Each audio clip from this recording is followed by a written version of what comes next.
Shalom saudara yang Tuhan Yesus Kristus kasihi, apa kabar? Kiranya Allah tetap memelihara kehidupan saudara saat ini, sehingga saudara tetap menikmati sukacita, damai sejahtera, serta penghiburan sorgawi, apapun situasi dan kondisi yang sedang saudara alami saat ini. Hari ini kita akan bersama-sama membaca dan merenungkan kebenaran firman Tuhan. Namun sebelumnya, mari kita berdoa. Bapa di dalam sorga, kami menaikkan syukur kepadamu atas seluruh pemeliharaanmu dalam hidup kami sampai kepada saat ini. Hari ini kami memohon bimbinganmu di dalam membaca dan merenungkan firman-Mu, agar kami dapat kembali diperlengkapi di dalam menjalani kehidupan kami yang seturut dengan kehendak-Mu. Terima kasih Bapa, di dalam nama Tuhan Yesus Kristus kami berdoa. Amin. Saudara yang dikasihi Tuhan Yesus Kristus, firman Tuhan yang menjadi renungan kita hari ini terambil dari Injil Matius pasal 3 ayat 13 sampai dengan ayat 17. Demikian bunyi firman Tuhan. Maka datanglah Yesus dari Galilea ke Yordan kepada Yohanes untuk dibaptis olehnya. Tetapi Yohanes mencegah dia, katanya, "Akulah yang perlu dibaptis olehmu, dan engkau yang datang kepadaku." Lalu Yesus menjawab, katanya kepadanya, "Biarlah hal itu terjadi, karena demikianlah sepatutnya kita menggenapkan seluruh kehendak Allah." Dan Yohanes pun menurutinya. Sesudah dibaptis, Yesus segera keluar dari air, dan pada waktu itu juga langit terbuka, dan ia melihat Roh Allah seperti burung merpati turun ke atasnya. Lalu terdengarlah suara dari sorga yang mengatakan, "Inilah anakku yang kukasihi, kepadanyalah aku berkenan." Saudara, perikop yang menjadi renungan kita hari ini merupakan kisah dari pembaptisan Tuhan Yesus oleh Yohanes Pembaptis. Tuhan Yesus Kristus datang sendiri menemui Yohanes Pembaptis dan meminta untuk dibaptis oleh Yohanes Pembaptis. Tetapi saudara, ketika Yohanes Pembaptis mengetahui hal tersebut, ia justru menolak dan berkata bahwa seharusnya dialah yang dibaptis oleh Tuhan Yesus dan bukan malah sebaliknya. Yohanes menolak untuk membaptiskan Yesus karena Yohanes tahu bahwa Yesus bukanlah orang berdosa yang harus bertobat dan dibaptis. Seharusnya Yesuslah yang membaptis Yohanes, karena Yohanes adalah orang berdosa yang harus bertobat dan dibaptis sebagai simbol pertobatan.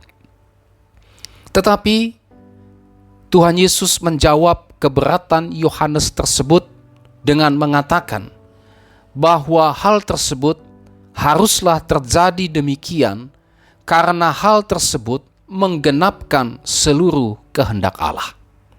Pada akhirnya, Yohanes pun menuruti untuk membaptis Tuhan Yesus.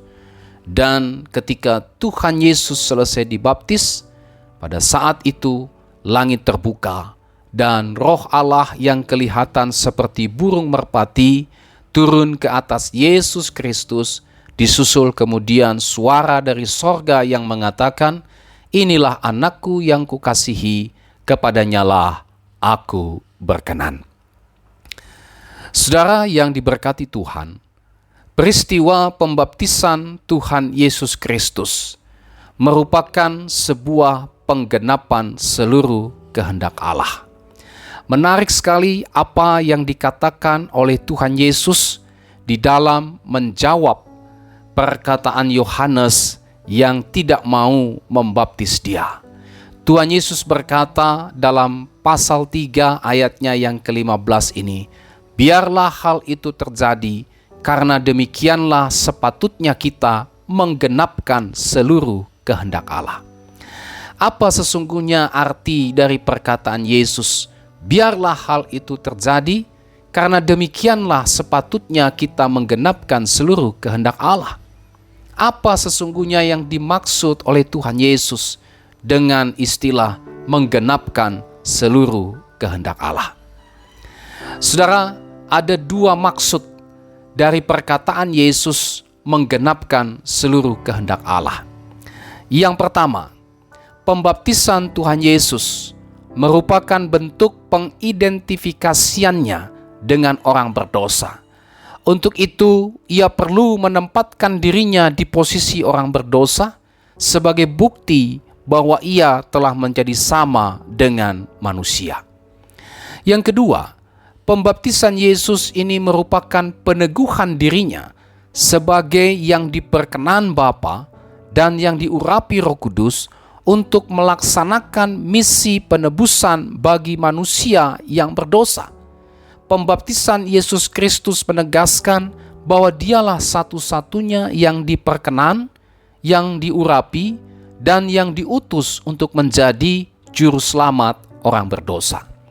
Itu berarti Tuhan Yesus harus mati agar manusia berdosa dapat memperoleh hidup yang kekal. Inilah arti atau maksud ketika Yesus mengatakan menggenapkan seluruh kehendak Allah. Yang pertama tadi, Allah menghendaki supaya Yesus menjadi manusia sama seperti kita. Yang kedua, Allah menghendaki untuk mengutus Tuhan Yesus Kristus untuk menggenapi rancangan keselamatan orang berdosa, sehingga melalui diri Tuhan Yesus Kristus, orang berdosa bisa memperoleh keselamatan. Yesus Kristus rela merendahkan dirinya, bahkan bersedia mati di atas kayu salib sebagai sebuah bentuk ketaatan kepada penggenapan seluruh kehendak Allah. Saudara yang Tuhan Yesus Kristus kasihi, apa yang dilakukan oleh Tuhan Yesus ini merupakan sebuah teladan bagi kita dalam hal melakukan seluruh kehendak Allah di dalam kehidupan kita. Tuhan Yesus memberikan teladan di dalam melakukan kehendak Allah, meskipun ia harus turun dari sorga, menjadi sama dengan kita manusia, mengambil rupa seorang hamba, dan taat sampai mati di kayu salib. Saudara yang Tuhan Yesus berkati, pergumulan terbesar yang sering kita alami dalam hidup kita adalah melakukan kehendak Allah atau melakukan kehendak diri kita sendiri. Kita bergumul untuk melakukan kehendak Allah karena kita tahu bahwa di dalam melakukan kehendak Allah, hal itu berarti menuntut penyangkalan diri kita, menuntut kesediaan untuk memikul salib, serta sepenuhnya mengikut Tuhan. Kita lebih cenderung untuk melakukan kehendak diri kita sendiri karena kita ingin menikmati apapun yang kita suka, apapun yang kita inginkan. Kita tidak suka untuk menyangkal diri. Kita lebih suka untuk mementingkan diri, lebih suka untuk memuaskan diri, lebih senang untuk memuliakan diri, lebih bersuka cita untuk mengagungkan diri, memuja diri, memanjakan diri, dan membiarkan diri mengikuti apapun yang diinginkannya. Tahukah saudara bahwa ketaatan Tuhan Yesus untuk melakukan seluruh kehendak Allah telah mendatangkan manfaat atau berkat yang sangat besar bagi kita, yakni keselamatan kita. Oleh karena Tuhan Yesus sedia taat untuk menggenapkan kehendak Allah, maka kita terbebas dari perbudakan dosa dan murka Allah. Oleh karena Tuhan Yesus sedia taat untuk menggenapkan seluruh kehendak Allah, maka kita sekarang menjadi anak-anak Tuhan yang mewarisi seluruh janji-janji Allah dan memperoleh hidup yang kekal. Nah, dari keteladanan Yesus untuk hidup dalam seluruh kehendak Allah, kita bisa mengambil pelajaran penting untuk kita terapkan dalam hidup kita. Pelajaran yang pertama, ketaatan kepada kehendak Allah adalah tujuan hidup kita. Saudara, Sejak awal manusia diciptakan, tujuannya adalah untuk melakukan kehendak Allah. Tetapi ketika manusia jatuh ke dalam dosa, manusia tidak lagi hidup dalam tujuan Allah. Akibatnya, manusia hidup dalam penderitaan dan jauh dari berkat Allah. Oleh sebab itu, melalui kedatangan Yesus Kristus yang mati bagi kita orang berdosa, tujuan hidup kita dipulihkan kembali. Kita hidup dengan tujuan untuk melakukan kehendak Allah, dan hidup melakukan kehendak Allah adalah sebuah kesukaan bagi kita yang sudah diselamatkan oleh iman kepada Yesus Kristus. Jika kita sudah mengalami karya penebusan Kristus, maka tentu saja kita akan suka melakukan kehendak Allah, karena itulah tujuan hidup kita. Oleh sebab itu, marilah kita menggenapkan seluruh kehendak Allah dalam hidup kita, meski kita harus berkorban, meski kita harus menyangkal diri, meski harus pikul salib, karena itulah jalan orang-orang yang mengasihi Allah. Pelajaran yang kedua, ketaatan kepada kehendak Allah mendatangkan berkat.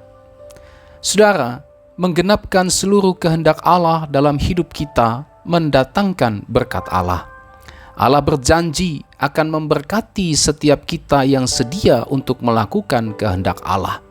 Melakukan kehendak Allah adalah jalan untuk menikmati persekutuan dengan Tuhan, menikmati setiap karya dan perbuatannya dalam hidup kita, menikmati setiap berkat-berkatnya di dalam seluruh kehidupan kita. Oleh sebab itu, marilah kita menggenapkan seluruh kehendak Allah dalam hidup kita, karena jalan itu adalah jalan kebahagiaan, jalan sukacita, jalan damai sejahtera, dan jalan untuk menikmati limpah berkat Tuhan di dalam kehidupan kita. Adakah saudara hari ini sedang bergumul dalam melakukan kehendak Allah? Pergumulan seperti apa yang saudara alami saat ini dalam melakukan kehendak Allah? Apakah saudara sudah mengetahui setiap konsekuensi jika saudara tidak melakukan kehendak Allah?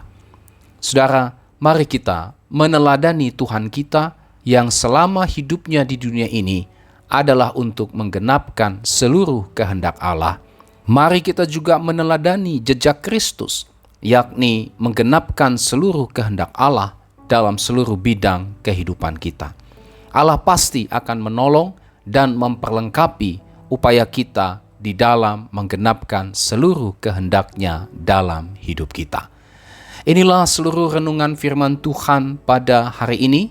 Mari kita berdoa. Terima kasih Bapa atas firman-Mu pada hari ini. Firman-Mu mengajar kami untuk melakukan kehendak-Mu dalam hidup kami. Tolonglah kami ya Tuhan, agar kami dapat melakukan kehendak-Mu bahkan di tengah-tengah kondisi yang sulit sekalipun. Doa hamba-Mu, Tuhan menolong seluruh umat-Mu yang saat ini sedang bergumul di dalam melakukan kehendak Tuhan. Berikan petunjuk, berikan kekuatan kepada mereka, sehingga pada akhirnya mereka mengambil keputusan untuk melakukan kehendak-Mu meski keadaan sulit, meski ada konsekuensi yang harus mereka alami. Tetapi mereka dengan penuh kepercayaan kepada Tuhan tetap setia melakukan kehendak-Mu, karena itulah yang berkenan kepada Tuhan. Doa hamba-Mu, Tuhan menolong mereka semua di dalam menjalankan kehendak Tuhan dalam kehidupan mereka. Terima kasih ya Tuhan. Dalam nama Yesus kami berdoa. Haleluya. Amin. Sampai kita berjumpa kembali. Tuhan Yesus memberkati saudara dan shalom.